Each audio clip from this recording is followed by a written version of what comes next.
against Zerg, NightMare, he is still not quite at his final form there yet. He's still working on it, he's still improving at that matchup, and we'll see how he compares to his opponent. As spawning in the top left-hand corner of Golden Aura, we have our blue Protoss player from South Korea. It is NightMare. And spawning in the bottom right-hand corner, we have his opponent going for a 15-15, going for a very safe opener. We have the South Korean Zerg player representing Team Falcons. It is Rogue. And again, if you're in the chat, predictions should now be open, so you can place your bets on who you think will claim the series. Best of luck in the chat with those bets, with those predictions. As a reminder, it's going to be a prediction for the series, not for the game, but for the entirety of the best of 5. Best of luck. Otherwise, we're settling in. As a reminder, again, 15-15, 15 hatchery into a 15 spawning pool. The purpose of this build is to throw down the expansion before the probe arrives so we can actually get our natural on location. This does mean that your queen is slightly earlier. It means that your gases are slightly later. As a result, later link speed, later aggression. The last time we saw Rogue on this map, he was up against Creator and we saw the same opener. And it led into Rogue rushing into Lurker Tech. We saw that Creator was able to get into his own Skytoss based army with quite a heavy ground support and was able to take a fight but was unable to close out the game. Rogue, he barely held on with Hydra reinforcements after his initial army had melted. Rogue was able to reinforce, he had a large enough bank to reinforce and to rebuild, and he was able to eventually clean up the move out from Creator. We'll see if we kind of replicate that kind of success for Rogue or if NightMare can succeed where Creator did fail. Shall see. So now we're settling in. Personally, I'm hoping for a back and forth. Personally, I'm hoping that it is not going to be a 3-0. It's not going to be one-sided. That is my hope, at least. But we'll see as we are getting into the finals. For now, outside of the safe opener out of Rogue, we do have NightMare going for a gate expand into Cybercore. Likewise, standard opener from our Protoss player. Based on the pylon location, looks like a Stargate opener as well. Yep, there we go, Stargate's on the way. Usually, if we go for a Twilight Council, we try to throw down the pylon a little bit further back to hide the tech. For the pylon to be up against the wall or up against the cliff face does typically mean Stargate. Not always, but typically. Meanwhile, force cancel. NightMare going for a bit of a pylon block, trying to delay the expansion, trying to delay Rogue for as long as he can. Does delay for a time, but Rogue now gets a third base on the way. Meanwhile, with this Stargate opener, we could go for the Oracle first, we could go for the Void Ray. Void Ray would be designed to hunt down Overlords and to deny vision, deny scouting. Otherwise, we could just be going for an Oracle into a third base, into a standard game. Now, when it comes to NightMare's how he thrives, oh, it is going to be the Void Ray. Okay. Void Ray opener out of the Protoss. It is going to be to hunt down these Overlords, and NightMare does typically thrive in the mid game. He's not so much, he can play some late game, that is true, but he's usually forced into it. He really thrives in the mid game, he thrives in the aggression, in your face, in PvZ, and we'll see if that continues to be the case here against Rogue. For now, the power of the Void Ray is to hide the tech. Overlord itself going to be diving behind the main base, trying to keep itself hidden from his opponent. And the Void Ray is unaware. We're looking for the Overlord, and we don't find it. We don't find the Overlord. The Void Ray is moving out. Behind this, we're expanding, going for the Oracle, and do we throw down the fast Twilight Council? That is the question. That is what we are here to find out. As Rogue does dive in. The Overlord will find an the Void Ray will find an Overlord across the map. Does find an Overlord, gets one, can get a second as well. Rogue getting supply blocked. Not bad. We do already supply block 3 Overlords on the way. Queen's forcing back the Void Ray, and will we find that second Overlord? It's so close. The Oracle. He spots it. He sees. He doesn't turn around. He's going for the Overlord back at home instead. Meanwhile, it's going to be a standard transition. We do have a Gateway on the way, a Twilight Council, and a Forge in the main. Oracle does hit the third. And we get 3 drones. That's a lot of hull damage. 3 workers do go down.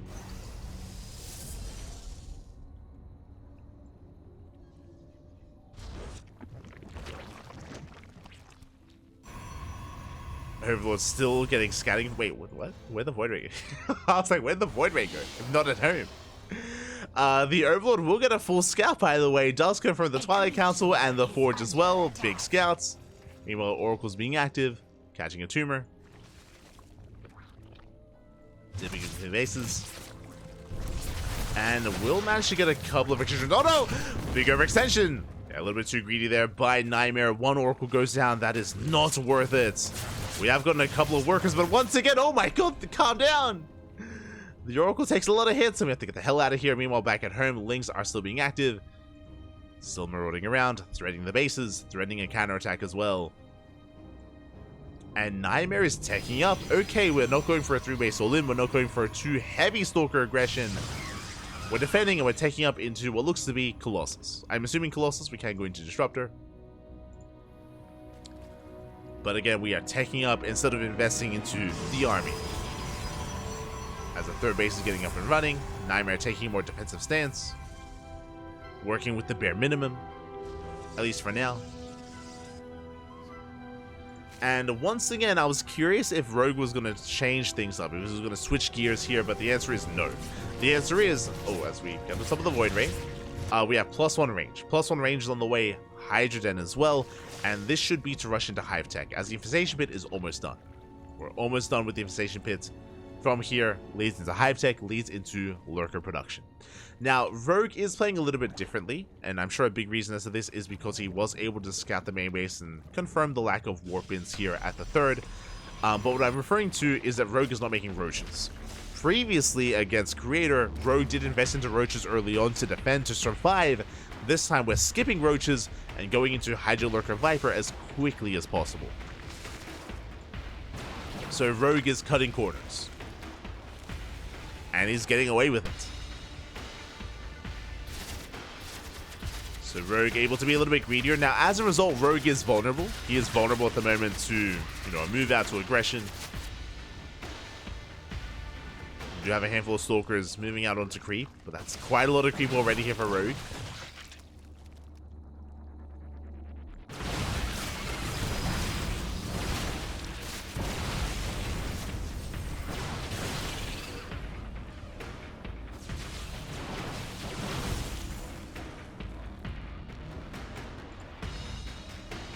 We're poking in, catching a couple of tumors.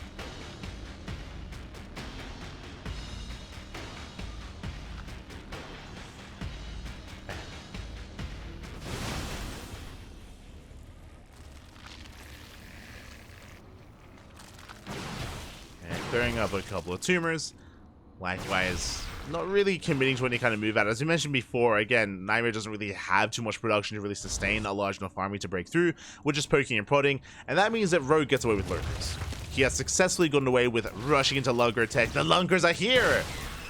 And the Lunkers are moving out. And Rogue, he has a big power spike at this moment. We're still waiting for the upgrades, waiting for Lurker range. Once it kicks in, we can move out.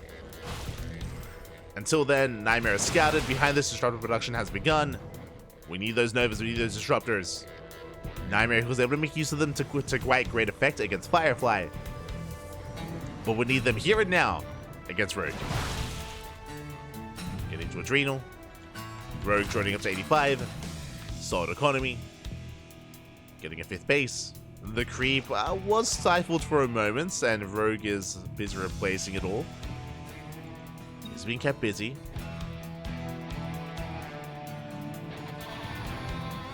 NightMare, he's still taking up, still embracing more Disruptors. No Immortals yet, which is a little bit concerning.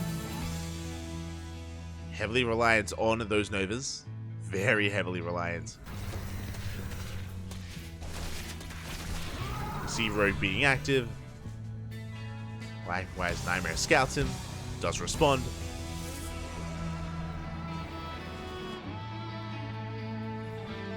And Rogue already throwing down a Spire, already getting ready for Sky Toss, assuming that it's on the way. Oh my god. He shut down the Zealots. Overseer gets a full scout, confirms there are no Stargates, or there's no Fleet Beacon, there's no second Stargate, there is no Sky Toss. Rogue can breathe easy. Do we have any Vipers? We could do with some Vipers, but Rogue is maxed out. Vipers would be ideal. Without them, this army can actually pose a threat. Like, imagine these lurkers with like 2 or 3 Vipers. 2 or 3 Vipers to abduct, to yoink Disruptors, to yoink the Colossus. There's no High Templar, there's no feedbacks, there's no counterplay. Vipers would have been beautiful. But alas, it's too little too late for that. I mean, you know, the army's already here. Nova's going up. We're getting a lurker. Fleet beacons on the way, we're getting Raven Skytoss. Catching another lurker. Nova going up. Getting 2 more. Oh my god. 2 more lurkers go down. NightMare trading well. As he's trading, Bingling counterattack. We do have a Warping. We have an overcharge as well. NightMare, he holds. He does hold on, pushing into the lurkers. Massive Novas. Oh my god. Disruptors are going down. We have a massive lurker wave here on the ramp. Ooh. And NightMare, he gets punished. Yeah, this was not it. This was not the push. Meanwhile, across the map, Nidus International is ambitious. We have plenty of Zealots. And NightMare, he's still trying to just brute force his way through, but alas, he cannot. There's just too many lurkers. Gets 2 more. I mean, the Disruptors and the Purification Novas have been really good. They've been really solid, but unfortunately, we did overextend earlier. And you can see the trades here. We lost 3 Disruptors, 3 Archons. We lost most of the army. Did get 10 lurkers, which was good, but not good enough.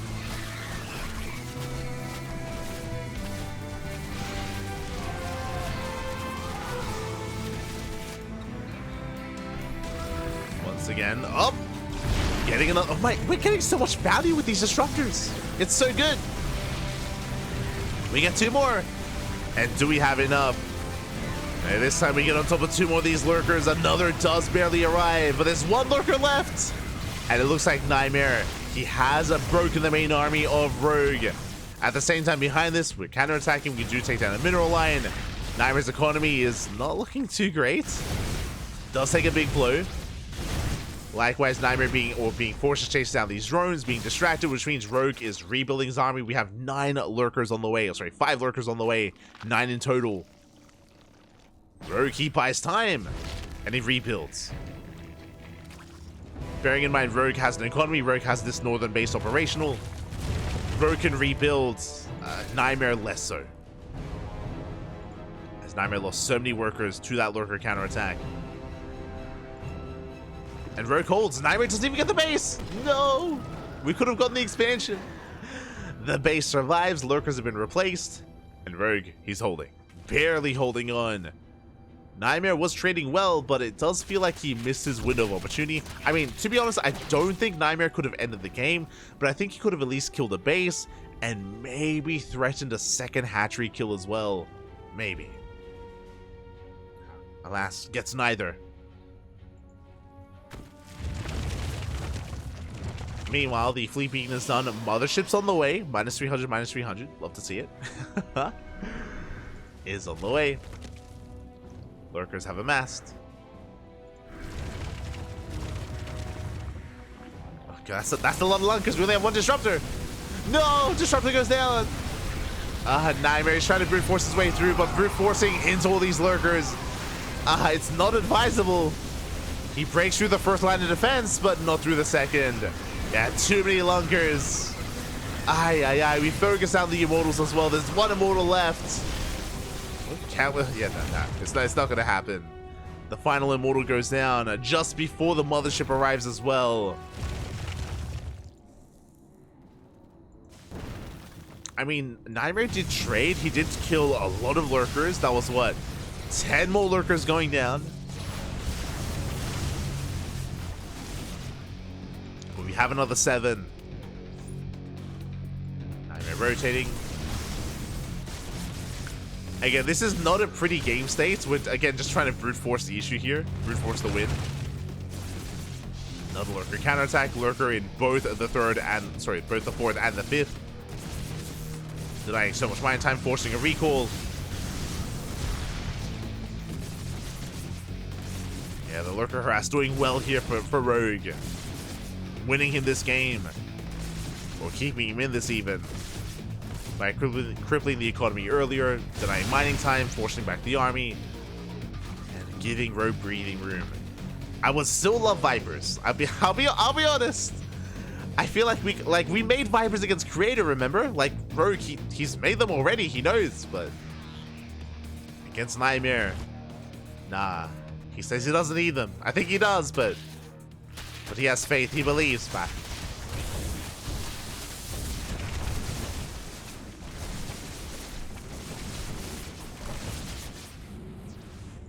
Zelda might get shut down. A bit of an awkward recall. Things are cleaned up. We got 15 probes at that base. It's a lot of probes. So look for Rumbai this time gets cleaned up.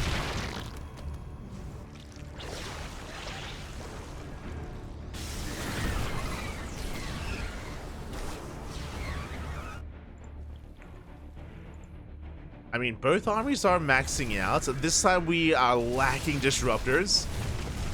But without Vipers, like, we still have potential. Like, without reductions or blinding clouds, like, we could still try to brute force our way through. I'm trying. Emphasis on that. 26 lurkers! 26! 26! That's... Oh my god. The lunkers, papi.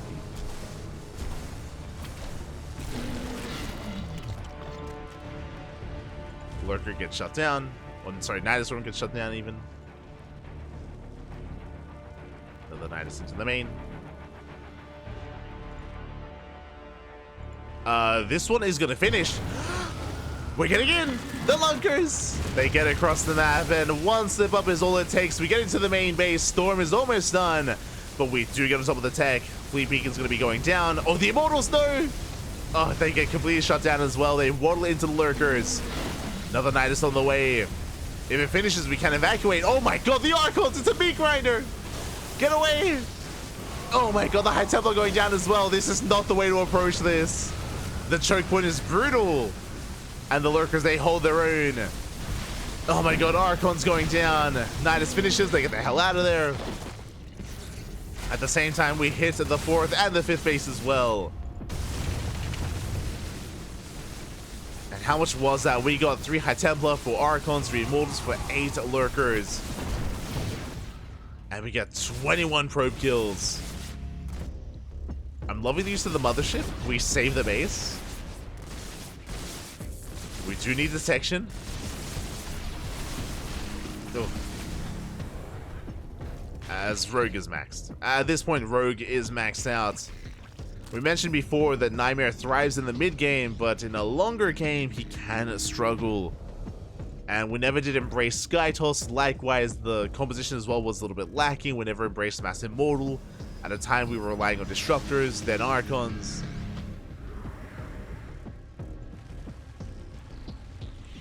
And just isn't enough to break through.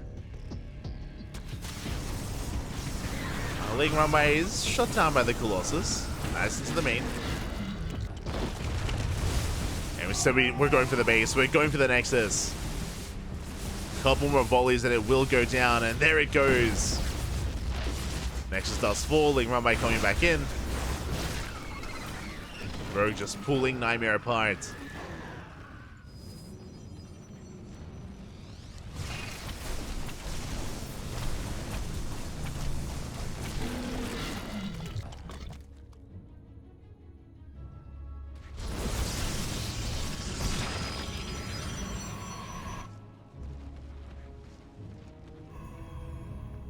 And it looks like NightMare, his goal at this point is just to defend. It's just to defend, to try to stabilize, to try to max out. He's poking wherever he can, but it does feel like whenever NightMare does decide to move out, Rogue is there to punish.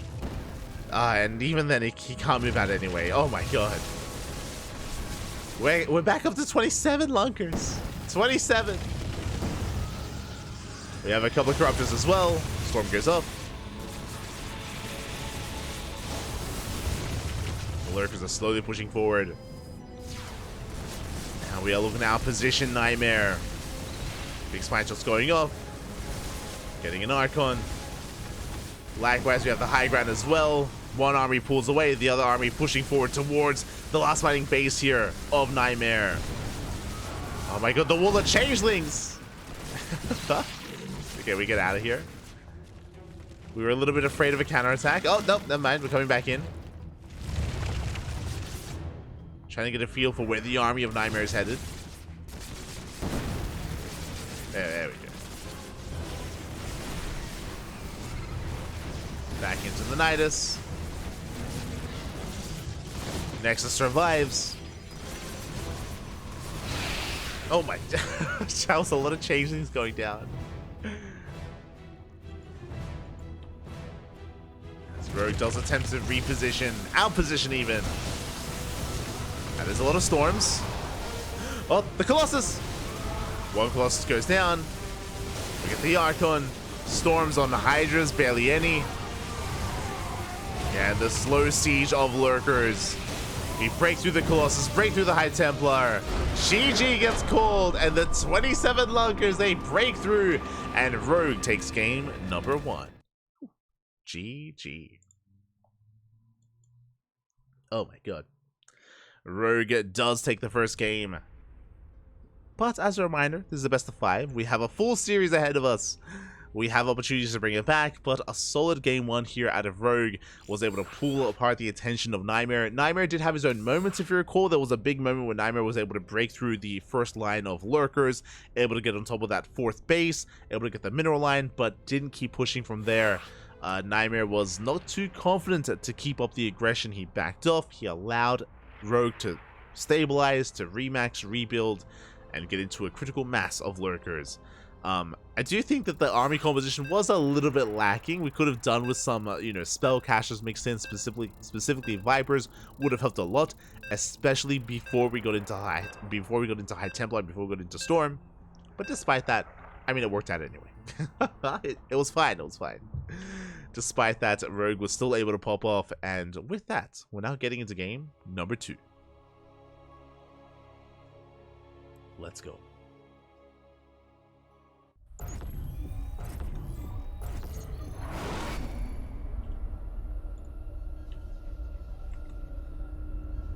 Let us go. Spawning in the top left-hand corner, we have our South Korean Protoss player, the Blue Protoss. Representing himself, calling the team that's down in the series, looking to bounce back. Here and now, it is NightMare. Spawning in the bottom left-hand corner, we have his opponent. We have the red Zerg player from South Korea, once again going for a safe 15-15 opener. Representing Team Falcons, it is Rogue.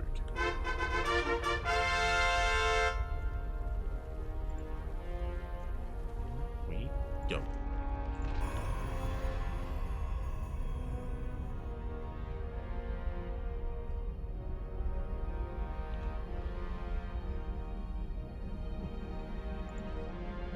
As from here, we are going to be calming things down. Once again, safe opener, we're loading into Amphion.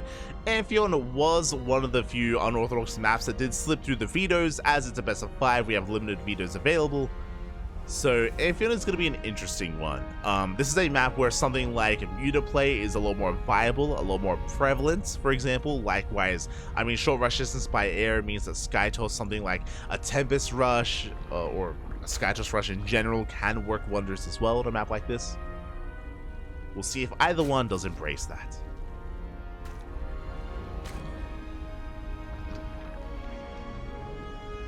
Here we go.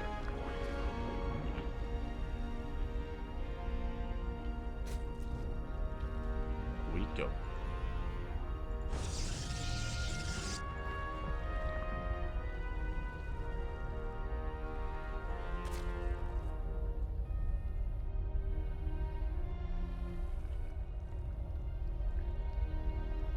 So now we are going to be settling in, calming things down.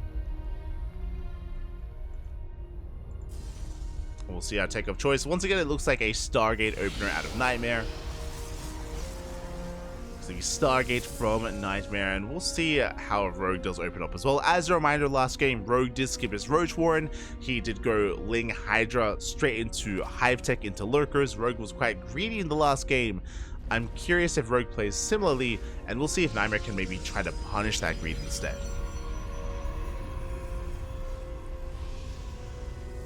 As the Stargate is on the way, Overlord coming in for a scout, so Rogue will confirm.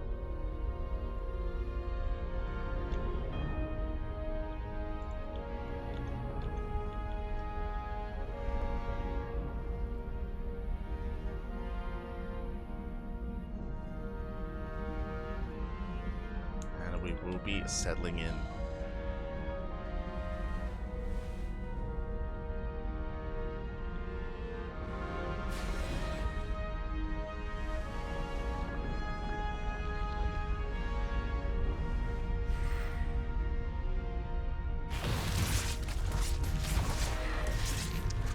It does get into the main base. Once again, just getting a read on the gases, making sure there's no earlier gases, no earlier tech, like a faster Roach Warren, like a faster Bathing Nest, a faster Lair.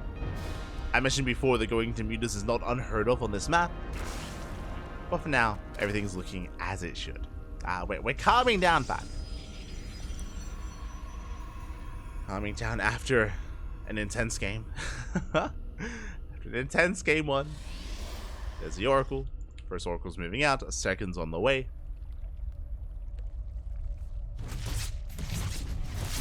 Going for the natural. The Spore's not quite here, so we do get a couple of drone kills. We get 3 drones in total. This time we do get away. Whew. But that was a lot of whole damage dealt to that Oracle.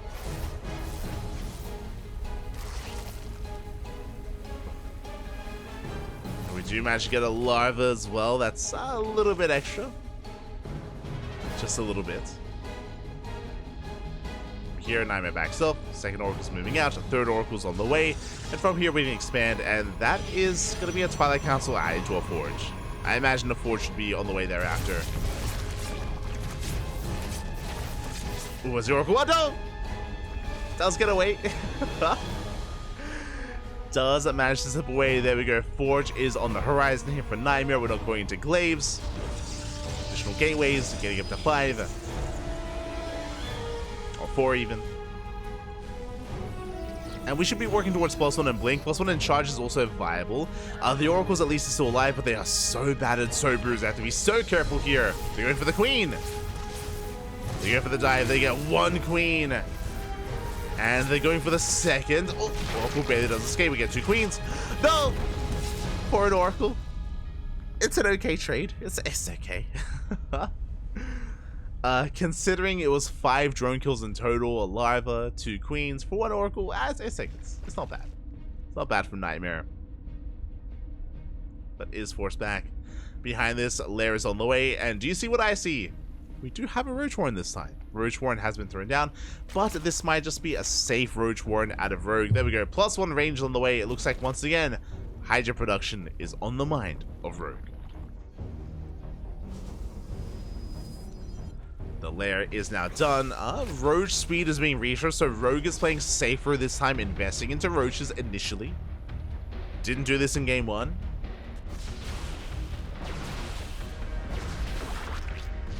So we are getting to the initial Roaches. Stalkers are moving out, so we do need Roach Ravager to survive this to hold on.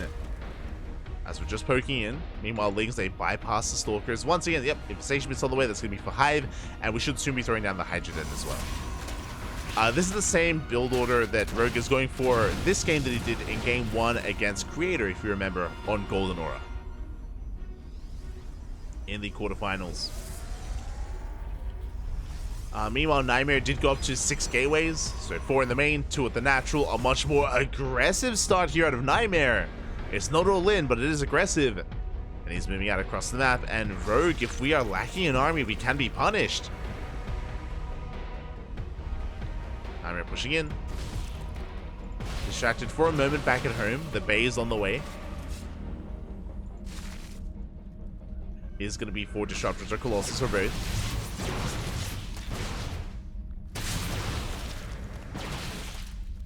Now pulling away. We're going for the Nida Swarm. We're going for Swarm Host. Okay, I assumed the Infestation Bit was going to be for Hive Tech, but no. It is going to be for the Swarm Host instead.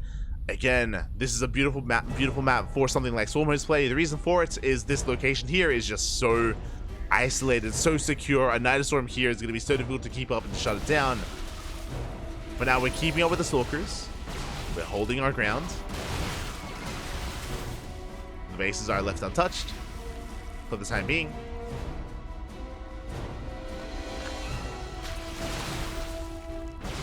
comes out Nidus.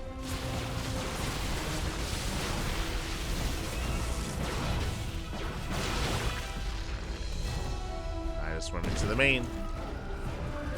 Stormhosts have arrived. Do we have anything in the main base? Are we ready for this? The tank is exposed. We can go for the Bay. We can deny extended lance or even the upgrades. What do we go for? What do we go for? But now Stalkers don't gain any ground. Locust Wave trading with the Stalkers.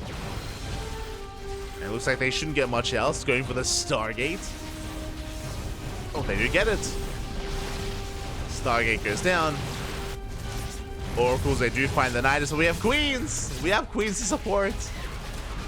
The Nidus Worm does stand strong. At the same time, Roach Ravager hitting the right-hand side, getting into the Stalkers. And we're pushing in towards the fort.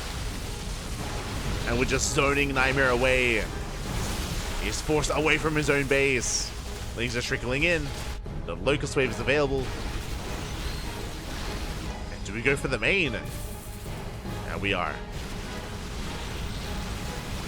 God. It looks like Rogue is running out of steam on the right hand side. The Ravagers are going down at the same time. We get on top of the Bay, and we deny extended the lance. We get it. Oh my god, we delay +2. And +2 is delayed. The Forge takes a lot of hits.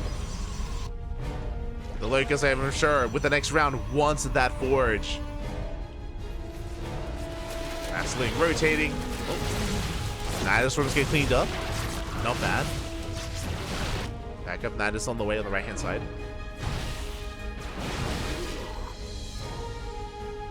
We're cleaning up at least some of the tumors. Nidus is done, and we can go for the fourth. It's being active. The Locust Wave comes in. We have Zealous in position. We're ready for this. Not a bad trade. Clean up the Locust. Not a bad trade from NightMare, I mean. Cleans up the Locust, he holds onto his fourth, he defends.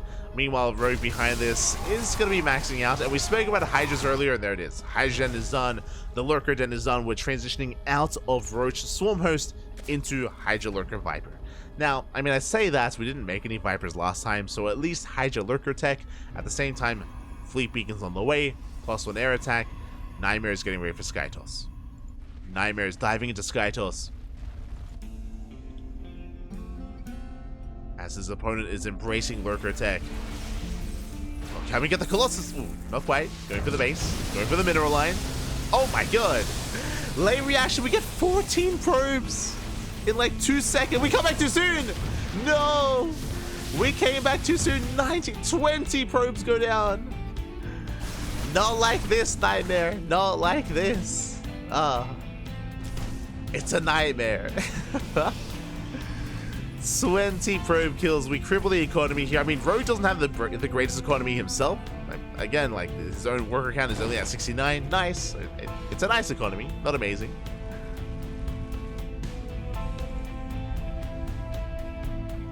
But the Lunker production has begun. How many Lunkers? Not 27, but we're getting there. Soon to be 14 Lunkers. We're building up the Lurker counts. Ooh. That was, unfortunately, a Locust Wave on A move. Bit of a brutal Locust Wave from Rogue. A little bit of miscontrol.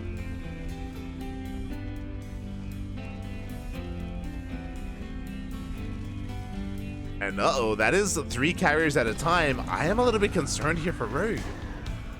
I mean, sure, we're making a bunch of Lurkers, but Lurkers, they don't shoot up. Neither do Swarmhosts, neither do Lings. We actually have very little anti-air. We have 3 Hydras. 3. That is our anti-air. Now, we do have time to, of course, refine our army. That is true. We do have some time. Locust Wave forced up up. Nidus Storm's on the way. And we will be able to race back home. At the same time, carriers are revealed. And NightMare is pushing. Do cut off the retreat. Leaves the Ravagers going down. Massive Lurker counterattack moving straight for the base. This does make sense. We need time for anti-air. We need time for Hydras. We take down the fourth. Lurker swinging back around. NightMare is not pulling the trigger. NightMare, he's more concerned with expanding, less so with counterattacking. And now we're back up to how many? 17 Hydras. That's okay. It's a decent Hydra count.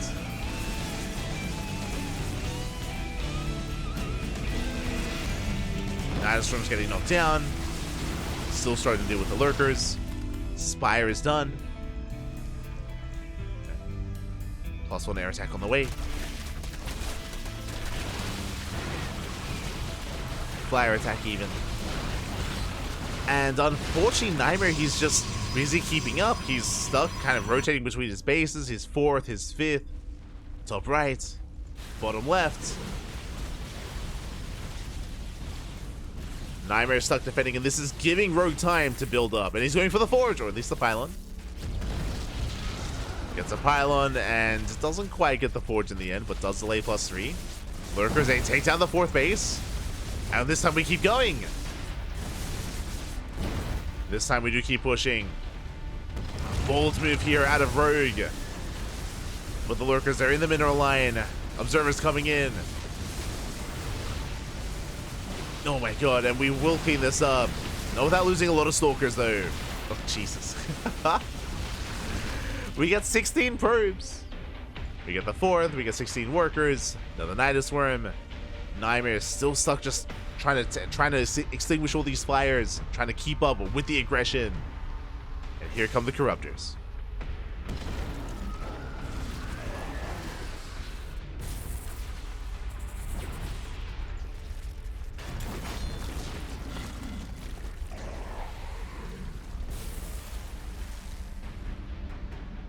The Locust over to the main. How many carriers do we have? 7.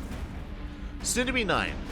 It feels like NightMare is going to be forced into an all-in. It feels like at a certain point... Do we have Storm? We do. Oh, we don't though. Storm is research, but no energy. Oh my god. No energy for a Storm. The 5th base is going to go down. And NightMare, his economy is in shambles. We barely have any mining going on. The High Templar, no! We got 3! Oh, we got almost every single one. Brutal pickoffs. So many High Templar go down. I was gonna say that we're building up a critical massive army of ground toss, of sky toss, and then we can go for a big move out, but NightMare's losing too much. Do we get a carrier? Up! Oh, not quite. We do! We get 2 carriers. We go for a very ambitious dive on top of the main army. Very ambitious. That is going to be 4 carriers going down. Not bad. And again, just like that, the army is crippled.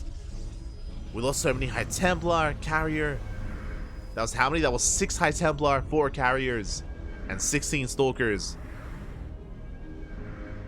And Rogue can replace that. Yeah, he already has. And we have a Viper. Oh, it's happening. He's crazy. Vipers are on the way. Finally, for the first time this series, we've been waiting, holding our breath for the Viper. They're coming. Another Locust wave coming in. Going for the Nexus.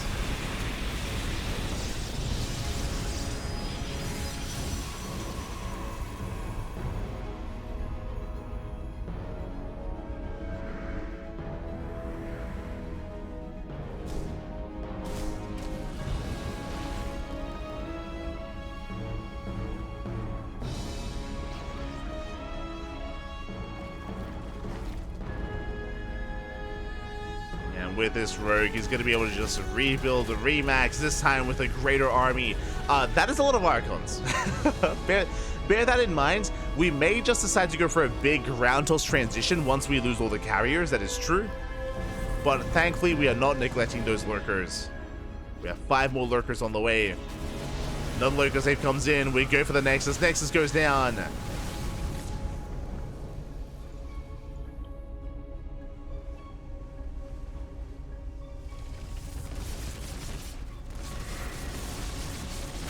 Oh god, no, no. What is the Lurkers? Oh, we get 2 of them, if not 3. Get a decent chunk of Lurkers.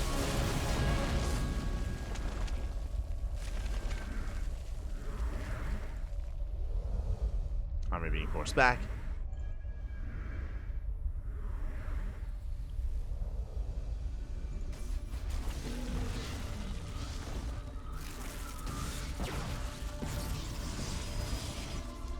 And yeah, for the past couple of minutes, it's just been NightMare defending. It's just been stuck at home, stuck defending.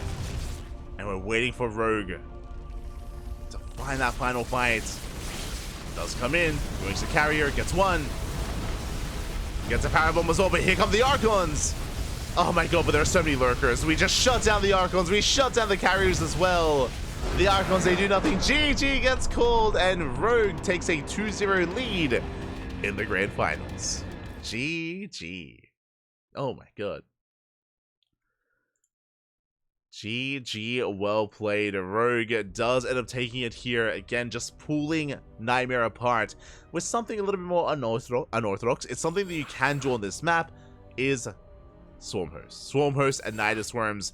This map is just a little bit more adept, or a little bit more lenient towards that, just because of the overall terrain of the map. There are safer locations where you can throw down those Nidus Worms and really pop off with those Swarm Hosts. Not really done too often on these other standard maps, just because you can punish it that much easier. And NightMare was just torn apart. He was torn apart by the lurkers, the Nidus Worms, the Swarm Hosts as well, even the Corruptors. And if I could be mistaken, but I believe NightMare never moved out with his main army. He never moved past the halfway mark. Early on, he was active with his Stalkers, but once we got into the mid to late game, he was just never able to push, never had the freedom to push, and with that, GG. GG, well played. Rogue was so oppressive in this game.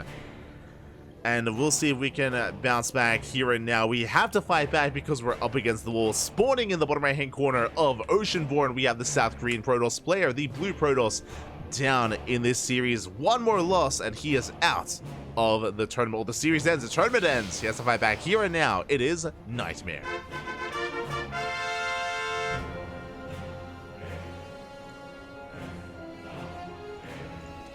And spawning in the top left-hand corner, we have his opponent, we have the South Korean Zerg player. The Red Zerg representing Team Talent, Team Falcons even. It is Rogue. Uno mas, one more game is all he needs. Let's go. Let us go. I almost said Talent Esports, it's the other one. Team Falcons, Team Falcons. You know, if Yaku was here, 100%, every time we'd introduce the players, he'd make an eagle sound, if you remember. If you recall, that was happening last week, without fail. I mean, I say like an eagle, like an attempted sound of a creature, is what I should emphasize. No. Look, avian creatures in Singapore, they sound a little bit different than in other parts of the world. They sound like they're dying. Because they usually, it's just, for good reason. Smurge. Shout out to Yaku. For those that are curious, Yaku, he was meant to join me today. Unfortunately, he was unavailable. He did notify me that he'd be able to jump on if he was able to just fix things up on his end. Apparently, he was just troubleshooting some issues with his PC, with his, you know, other things, and alas, was unable to join us here this week. But will be able to join us later on in the week, I'm sure. Will be able to join. Don't you worry. Until then, we're settling into potentially the final game of the series. I'm hoping for an extended series. I'm hoping for a back and forth. I want to see NightMare fight back here, but the pressure is on. And we're loading into Oceanborn. Here we go. Stargate has been thrown down. It's going to be a Stargate opener once again. Meanwhile, I believe Rogue went for a standard build. Let me just double check here. Yeah, hatch gas pool. Okay. For the first time this series, it's going to be a hatch gas pool. Every other game of this series so far on Goldeneye and on Amphion, it's been 15-15. But this time we have much faster link speed. Now, another thing to bear in mind here is that on Oceanborn, it is known for all-ins. It's known for aggression, specifically in this matchup, just because the third base of Protoss is a lot more insecure. It is a lot more vulnerable here to attacks from the center of the map. There is no high ground advantage. There's no choke point here. It's a very wide open entrance to the third base. That is why German taxis and Roach Queen walks across the map are a lot more common on this map, on Oceanborn.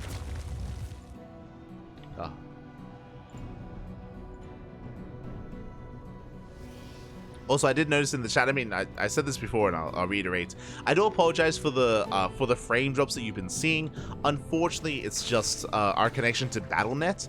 OBS and the Twitch stream is fine. It's just a connection to specifically StarCraft 2. Sometimes the Korean server is a little bit unstable. What can I do? What can I But it looks like it's like clearing up a little bit, maybe. We'll see. I haven't seen any stuttering this game so far. But I just jinxed myself, and I mean, now all the stuttering is coming in. Yes. Oh, he's in the chat. Shout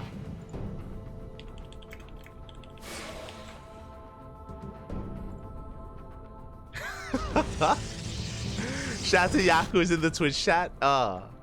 Beautiful, beautiful. Do love to see it.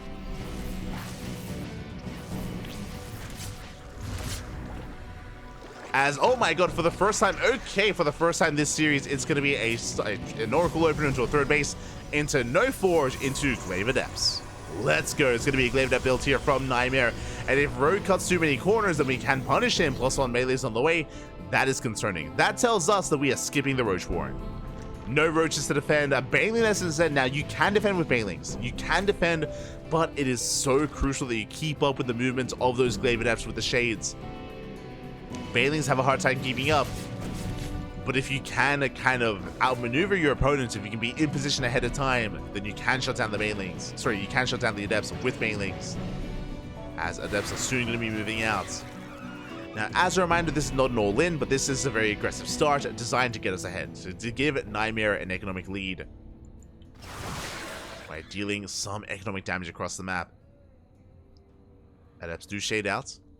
Rogue keeping up. Rolling off with the Spore.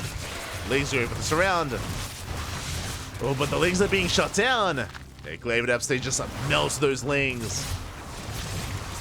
Baneling does fall. Queens are trying to hold their own. Got Transfuse. Oh, but where are the Banelings? They're still in the way. The Banelings are still in production. So many Lings go down. And Rogue will defend, but this has been a very efficient trade for NightMare. It's been how many? 26 Lings for 2 Adepts. 2 Adepts. Oh my god.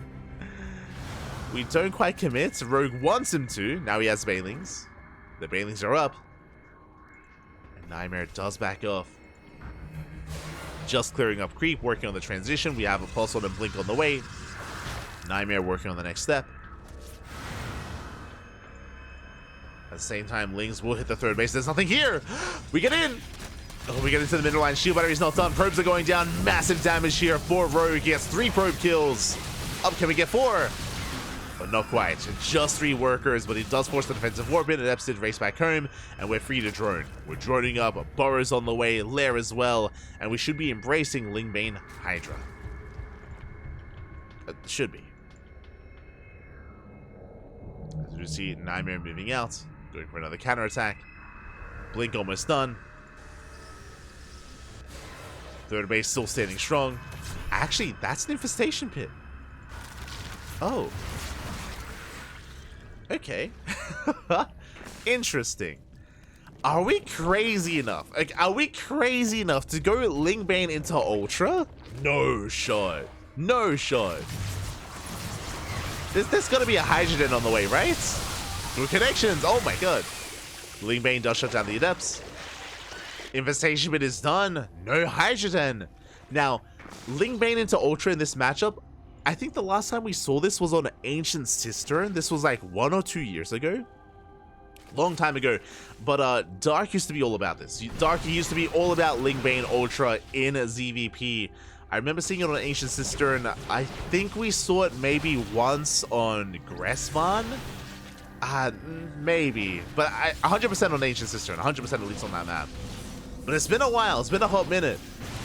And can we even get there? Because here comes NightMare. And NightMare, he's on 8 gateways going for a 3-base all-in. And with purely Lingbane, that's not going to be enough. The Stalkers, they snowball out of control. We are breaking through. Again, behind this, no gases at the third base. We have a gateway explosion. It is 3 bases. It's an all-in from NightMare. He will bring down the base. And he's looking to fight back in this series. I was worried about aggression from Rogue, but really aggression from NightMare is what I should have been worried about. As it was Glaives into an 8 gate. And we are pushing in, and again, purely Ling Bane is not good enough. It's not good enough. We need Roach Ravager, or at least Hydra. Bailing's getting some connections, but Bailing's a tickle Stalkers. And we do kite back. Wings are going down. We're running out of Ling Bane. The Stalkers are getting low, though. They're getting very low, but they're still standing strong. Oh my god, we dive on top of the Queen to focus them down. We one-shot the Queens, one after the other. We brought down the 4th, now we're going for the 3rd. The boys are being pulled in a moment of desperation. But all we need to do is reinforce with Adepts, or even Zealots, whatever we need. The slow lots are here. Bailey's crash in. And GG gets called. We don't get to see the final form of Rogue as NightMare shuts him down. And we have a series. Let's go. Let's go, baby. Let's go. We do have a back and forth. We do have a series here again. NightMare, he went up to 8 gates. He didn't take any gases. No 4th base. It was an all-in from NightMare. And he did catch Rogue with his pants down. Rogue had no roaches, had no hydras. Only Ling Bane Queen, and that is just not good enough. Not in that kind of game state, not against that kind of all-in. And with that, we have a series. We have a series, man. Let's go. We're jumping into game number 4 on site Delta. Let's go.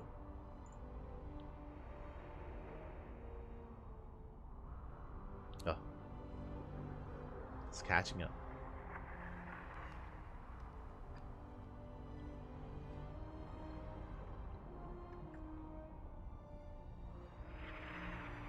Oh, hello, Chess in the chat. Hello. So glad your stream exists. Oh, thank you. Thank you. Do appreciate it.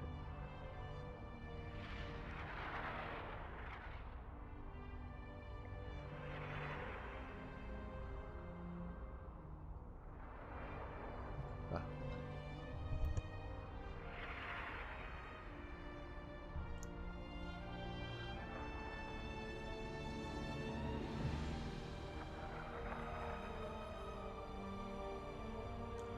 Here we go. We are going to be settling in.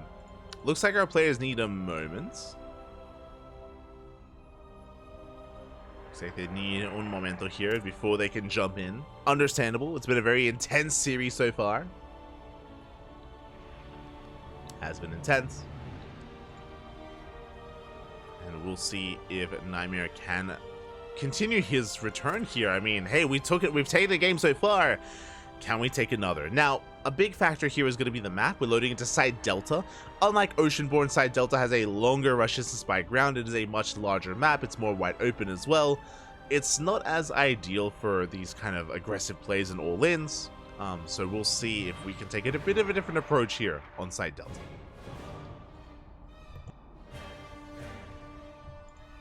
Here we go.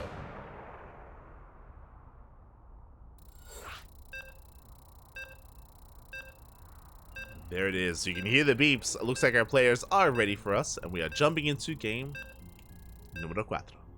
Number 4. Here we go.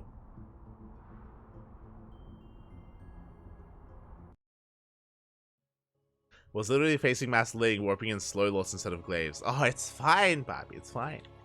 It's a way to flex on your opponent. The slow loss. That's all we need.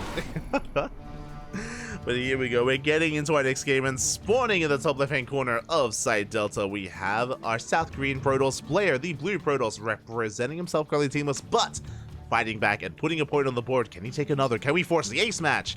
It is NightMare. And spawning in the bottom right-hand corner, we have the South Korean Zerg player, the Red Zerg, representing Team Falcons. Still one game away from becoming this week's ESL Open Cup Asia champion. It is Rogue. Oh. Okay, going for a 14 hatch. Interesting. This is a different way of going for the hatch first before the probe arrives. This was more embraced by the Korean scene, less so by the European scene. During the initial rise of 1515s, we did see some 14 hatch openers instead. Just kind of an alternate way to get there, to get our natural on location. And I believe this does lead into a faster gas. We'll see if it goes into a pool or into a gas first. Yeah, there we go. It's going to be a gas geyser here. So the difference here is, on the one hand, yes, we do get a faster hatchery, similar to 15-15, but we also take a gas geyser a little bit earlier here. So this does mean that Rogue can be a little bit more assertive with lings, with speedlings early on, and can make use of this gas a little bit, can invest a little bit further into this gas early on as well. So just an alternate way to get your expansion up and running, and leads into a very similar playstyle to kind of a standard opener, as opposed to delaying your gases. So from here, we're going to be settling in. Likewise, back at home, NightMare going for the gate expand into Cybercore. Pylon is thrown down. We already saw Glaives in the previous game, and they were quite successful. Again, I don't like the idea of going for the same build 2 games in a row, so I imagine NightMare has something different in store for us. We have yet to see a Twilight Council opener this series. It's been Stargate every game so far, including the last one. But we'll keep an eye on NightMare.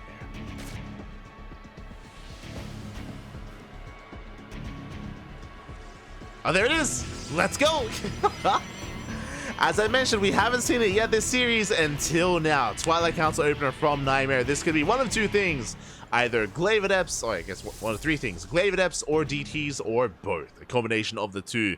We'll see what we embrace here. We'll see if we pull out a gas. For now, we have 3 and 3. 6 workers mining gas in total.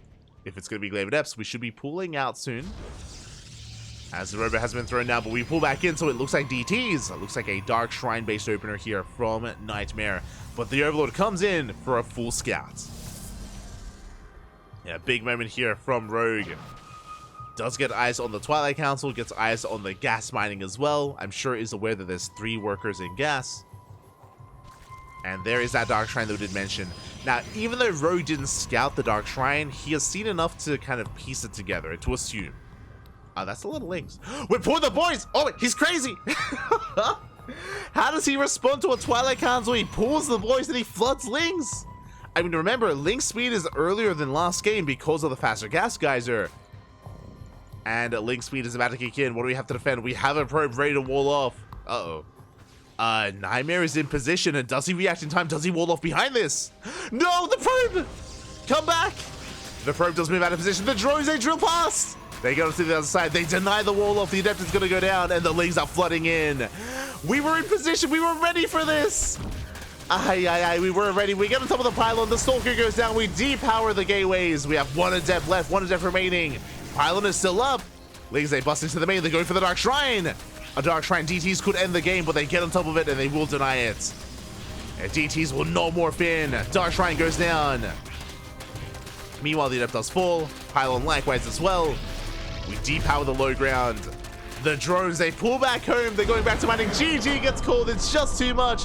And Rogue will take the series 3-1, becoming this week's ESL Open Cup Asia 241 champion. GG.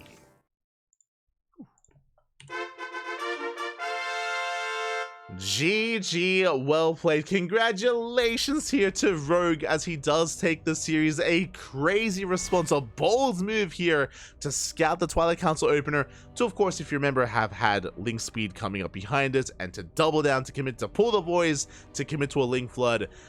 And again, NightMare had a probe. If you remember, he had a probe patrolling behind the Adept, and did pull it back to mining. He was like, I don't need the probe here. I'll be fine. Don't worry about it. He didn't see what was coming. Unfortunately, with that probe pulling back into the mineral line, he had nothing to wall off. And alas, NightMare was caught with his pants down. The pants were down, Bobby. They almost weren't. It was like, oh, is he putting on a belt? No. He wasn't, Bobby. He wasn't. No belt, no suspenders. In the end, Rogue did take advantage of him and does take the series. Congratulations to Rogue for winning 2 weeks in a row. Congratulations. For those that were not here last week, Rogue in the lead up to EWC was also the ESL Asia champion and has done so back to back. 2 weeks in a row. GG. GG, well played, congratulations. A shout out to NightMare, as he did make a series out of this. There was a back and forth, it wasn't one-sided. Did end in a bit of a bang, and did end before we could really see NightMare embrace his build and embrace his DTs, unfortunately. But regardless, you know, congratulations to Rogue for being able to showcase his skill and being able to make his return to from the military. Quite an exciting one as well. For those who don't know, Rogue and Trap did recently return from the military. They've been improving a lot at StarCraft. They've been improving and climbing the ranks quite quickly. Hopefully there is an upcoming event in the future for them to really showcase that skill in. At least for now, in the ESL Open Cups, they have been quite successful. Trap was missing this week, I will say that. I was really expecting Trap to be here, but alas, was missing in action, and we'll see if he does arrive next week in the upcoming ESL Asia. For those who are maybe unaware, this is a weekly tournament. Every single week we host ESL Open Cup Asia, and this is a regional weekly, and we have one for every single region. In a couple of hours, there's going to be a European weekly, and then we have the Americas weekly as well. If you're curious as to our next broadcast, we will be casting the ESL Open Cup Americas tournament.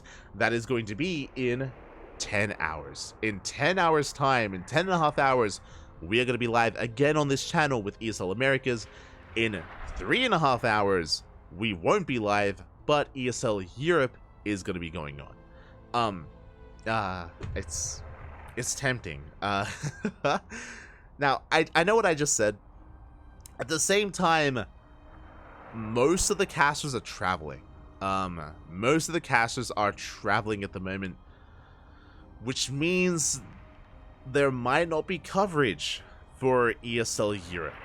Again, we were the only casters for ESL Asia, so at least we were here for this. We're going to be here for Americas. We won't be here for Europe, because I would like to sleep. I got very little sleep, I'll be honest. We were co-streaming EWC yesterday. I mean, the entire week we were co-streaming EWC. I've been ruining my sleep schedule, and I would like some sleep. I don't think I can do a marathon right now. We have done Asia into Europe into Americas before, but I'm not set up for it. I'm not. My sleep is not set up for a marathon cast like that. So hopefully Steadfast has you covered. I'm thinking Steadfast, maybe Chicken Man. I know Chicken Man has I know his, whether or not he casts ESL Open Cups does rely on his job, like his IRL job. Sometimes he's free, sometimes he's not. So Chicken Man is the maybe. Steadfast is also a maybe. I would have expected Steadfast to maybe. I mean, he doesn't usually cover Asia, so it's possible that he might be there for you. He might be there. Maybe BMO, at least other language casters. Other language streams are going to be there covering the event, and I do hope there is at least one English stream. They've got you covered there. I'm sure MaxPax is going to be there alongside Cristiano, Geralt. Expect a lot of PvPs. We might have some Zerg representation in Young Yakov, in Wayne, in Eva, and Fiant as well. I would hope so. But a lot of players are still traveling, so a lot of the players that were at EWC will not be a part of this week's ESL Open Cups, whether it's Asia, Europe, or Americas. Just bear that in mind. Bear that in mind. Oh. Otherwise, with that, thanks for watching. Thanks for the result. We do appreciate it. And yeah, we're going to be heading off for the time being. Again, this stream is going to be live once again in 10 hours with ESL Americas. 10 hours should be enough to rest up. Like, I only slept 4 hours today. Only 4 hours of sleep, so I'm very sleep deprived. I was struggling to hold it, to keep it all together here, but we made it. We made it to the end of ESL Asia. We'll be there for ESL Americas. If you're curious about the rest of our casting schedule this week, we have a lot coming up. We have not just the ESL Open Cups, we also have Code for Giants Cup on Wednesday. We have OSC King of the Hill on Friday. We have KSL on Saturday. We have MSO on Saturday. We have Sparkling Tuna Cup on Sunday. We have StarCraft every day of the week. And even on Thursday, we have a replay cast as well. So plenty of content, plenty of StarCraft coming up this week, every single day. September is looking a little bit thinner, it's looking a little bit lighter, but we'll fill it up, I'm sure. We'll find something to cast. It'll be fine, Bobby, it'll be fine. Oh. I see in the chat, Steadfast usually covers EU.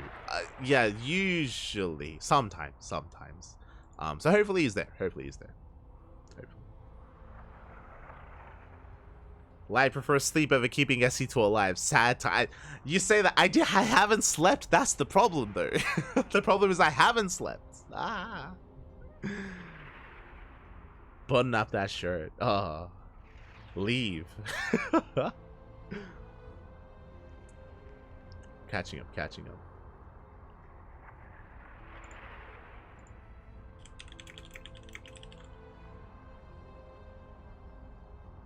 But yeah, with that, we're going to be wrapping up here for the night. So thank you so much for watching. Thanks so much for tuning in. We do appreciate it.